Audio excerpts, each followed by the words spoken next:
Yo, welcome to Saturday Morning Sitdown. Today, we're getting wacky. We're getting zany. We're going to add a little dot to it. Animaniacs is part of the run done by Steven Spielberg with WB. Steven Spielberg wanted to make a Looney Tunes Marx Brothers collaboration, which is how the show kind of happened. Like, okay, let's make Looney Tunes mixed with the Marx Brothers, because Marx Brothers was very gag-centric humor.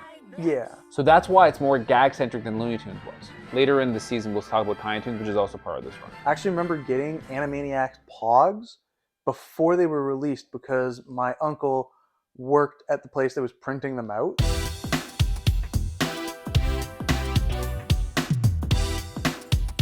Animaniacs started doing 3-parters. I like it because you get one kind of bigger episode and then 2 smaller chunked episodes. It was interesting because I think it's more of a variety show. It's kind of like this. Yeah. Animaniacs is the beginning, in my opinion, of like these variety show style skit animated shows. So it starts with Desanitized, then it goes to Monkey Song, and then it goes to Nighty Night.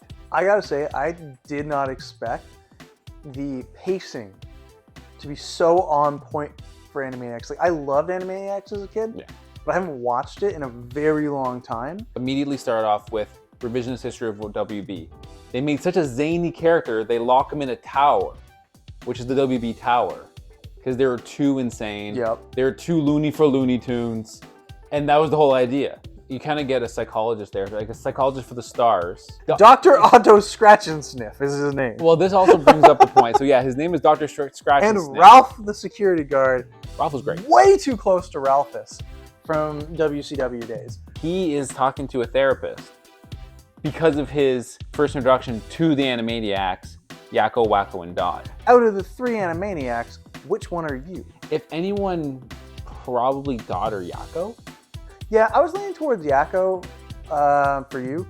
Yeah. For me, there's no question. Oh, you're Wacko. No question, you're Wacko. For you watching, let me know down below in the comments, what Animaniac are you? If you don't fit into one of them, maybe you're a combination. Just mention both if that's the case. But which one do you think you are? And then it flashes back to him meeting them. Oh yeah, okay, he has hair here.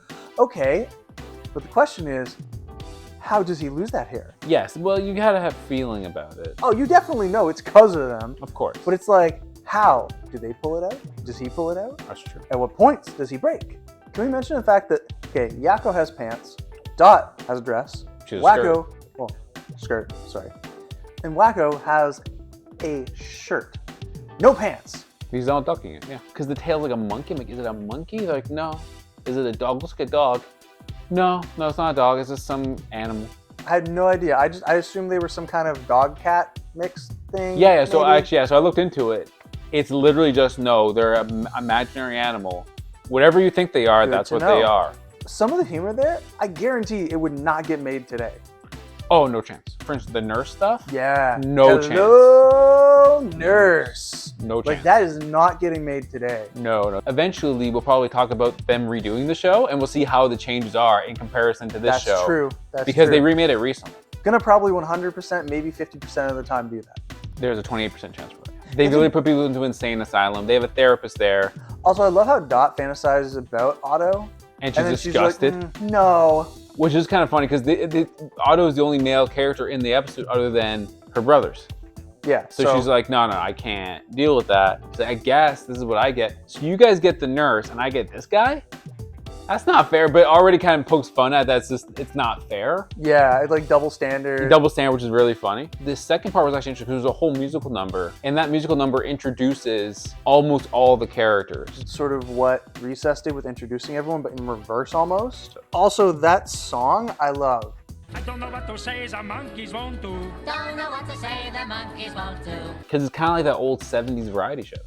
Musical acts are great because there's not a lot of musical acts nowadays. But back then, that's what they all did because most voice actors are at least somewhat trained to be in theater. Well, this is also in the middle of the new renaissance of Tiny Toons, the Disney Hour with Darkwing Duck, DuckTales, Tailspin. This is like prime 90s kid cartoon era. At least for our generation. For our generation. It gets redone again. Back-to-back musical numbers. That's true. Well, I mean, Nighty Night isn't really a Sorry, you're right. musical. Sorry, it is a musical, but it's more like a story time thing. Yeah, it's really with cool. I like narrator. it. But I liked it. It was good. I really It was like how they did it. It was a good way to end the episode. It was a great way to introduce the characters that is too. going to be in the sketch shows. The jokes, though, like they're just Jokes are throwing solid. them away. Yeah. They're just throwing them. Wacko, like legit doing like a Ringo Starr impression. Why does Yakko and Dot not have a British accent, but Wacko does if they're siblings? He can be adopted. I don't know. It's just very odd. But that's part of the show, agree. though. It's just the whole thing is very, wacky. I haven't laughed nearly as hard as when I was watching Animaniacs. It is the most I've laughed in probably years. I didn't laugh during it. I'm the worst kind of person. I'm like, oh, that's funny. Yeah. Are you laughing? No. Why? I'm laughing on the inside, but I'm not outside. I'm dead inside for long ago. You aren't supposed to think too much about everything. No. And that's, to me, why it's perfectly timeless. Yeah. Also, on top of that, let's bring up the fact that They require you to use your brain to get all the meaning, know what? but you don't have to think. Let's talk about this for a second. This just came to mind. They had a Goodfellas parody in the middle of a children's show. Goodfellas. I didn't even put that together. Goodfellas. Oh, I It's like for it. the parents. So that's what it is. This is a show that's for the parents to watch with their kids. So they'll get a couple of jokes that are funny for them, and that's kind of what they did back then. Now it's not like that. So back then there was maybe 1 or 2 TVs in the house. No one had phones to watch shows on. Yeah. So this is what they did. They made it so everyone could watch, everyone could enjoy it.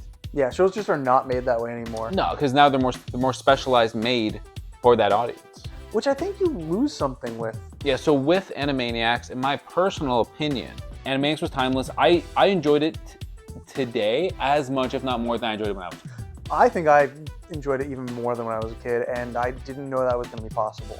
I respected it more now because of how adult it was, as well as how I understood what it was trying to do. I'm like, oh, it's brilliant. Obviously, I've already said before it's timeless for me. I think it might be up there as one of my favorite shows. I will need to rewatch the entire series. You know, it's absurdist It's humor. a contender. But also, here's the thing: it's Yeah, absurdist true. humor, and I absurdity. love absurdist humor. But also Yeah. nowadays, especially, no one does it anymore because it's so. Well, odd. I mean, other than like Solar Opposites or Rick and Morty. But Yes. it's all only adult stuff. But, that does it. but that's not for kids because they have the multiverse tying together. Like this didn't have any multiverse stuff. This was all normal. Yeah. Like you would just Yeah. automatically go from scene to scene, and it was all normal. Speaking of normal, next week we're going to talk about the most absolutely normal thing we can talk about: a sponge. And the bottom of the ocean. Sponge Robert, rectangle pants. Because if you look at him, his pants are actually rectangular and not square. And his dumb friend Patrick, and Squidward, the only adult in the room. And we see you guys next week. See ya.